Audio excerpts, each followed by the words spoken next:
ഞാനിപ്പോൾ ആയിരിക്കുന്നത് ജമലി ഹോസ്പിറ്റലിലാണ്. പരിശുദ്ധാവിന് ചികിത്സ നൽകിക്കൊണ്ടിരിക്കുന്ന ജമലി ഹോസ്പിറ്റലിൽ വീണ്ടും പ്രാർത്ഥനകൾ ഉയരുകയാണ്.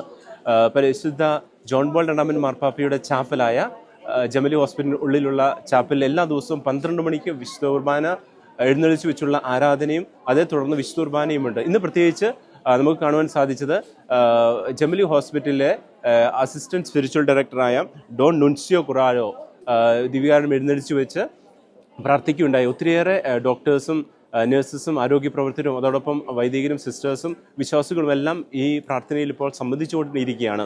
പരിശുദ്ധപിതാവിന് വേണ്ടി ആരാധനകളിൽ പ്രാർത്ഥനകൾ ഉയർന്നുകൊണ്ടിരിക്കുകയാണ്. പ്രത്യേകിച്ച് ഫാദർ നുൻഷ്യോ പങ്കുവയ്ക്കുകയുണ്ടായി. ഇന്നലെ മറ്റ് ഞായറാഴ്ചകളിൽ പരിശുദ്ധ പിതാവ് അഞ്ചലസിന് നൽകിയ സന്ദേശത്തിന് ഉപരിയായിട്ട് ഇന്നലെ ഊന്നി പറഞ്ഞത് താൻ ഈ രോഗത്തിൻ്റെ അവസ്ഥയിൽ, തൻ്റെ ബുദ്ധിമുട്ടിൻ്റെ അവസ്ഥയിൽ ലോകത്തിലുള്ള എല്ലാ രോഗികൾ അനുഭവിക്കുന്ന വേദനയോടും ദുഃഖത്തോടും താനും ഒരുമിച്ച് ചേർന്ന് അത് സഹിക്കുന്നു എന്ന് പറഞ്ഞ് മാർപ്പാപ്പ പറഞ്ഞത് ഫാദർ ഡോൺ നുൻസിയോ ഓർപ്പിക്കുകയുണ്ടായി. അതുപോലെ തന്നെ പരിശുദ്ധപിതാവ് സമാധാനത്തിന് വേണ്ടി പ്രാർത്ഥിക്കുവാനും കൂടി പറഞ്ഞത് വളരെ അർത്ഥവത്താണെന്ന് കൂടി കൂട്ടിച്ചേർന്നു. വേദനയുടെ നിമിഷത്തിലും ലോകത്തിൻ്റെ സമാധാനം ആഗ്രഹിക്കുന്ന ഒരു പാപ്പയാണ് നമുക്കിവിടെ കാണുവാനായിട്ട് സാധിക്കുന്നത്.